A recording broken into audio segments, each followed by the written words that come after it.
ওয়াকফ বিল প্রত্যাহারের দাবিতে এদিন সংখ্যালঘুদের বিক্ষোভ মিছিল খনি অঞ্চলের পাণ্ডবেশ্বরে।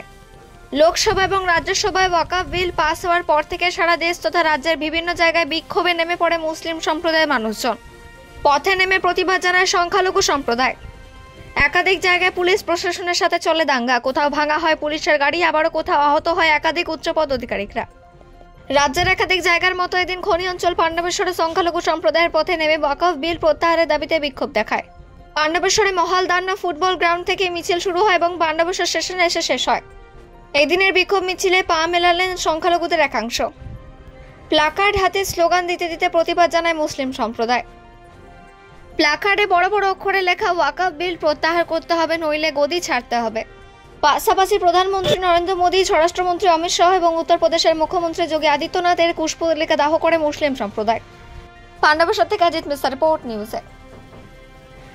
আমাদের ওয়াকফে যে মোদী সরকার একটা প্রত্যাহার বিল পাস করে দিল, যেমন এর কিছুদিন আগে আপনারা শুনেছিলেন যে কৃষি বিল একটা করেছিলেন, পাঞ্জাবি ভাইরা লড়াই করে সে কৃষি বিল প্রত্যাহার করেছেন।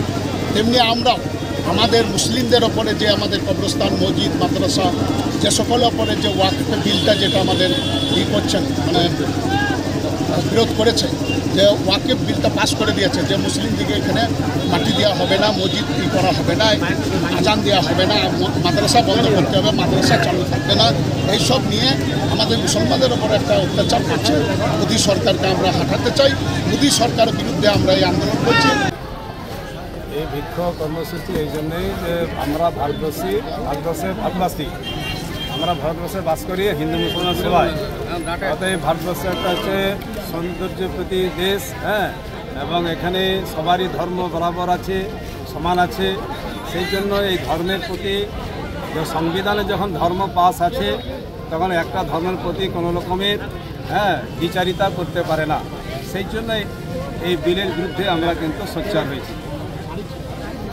কি নাম আপনার? আমার নাম MD নওশাদ আলম।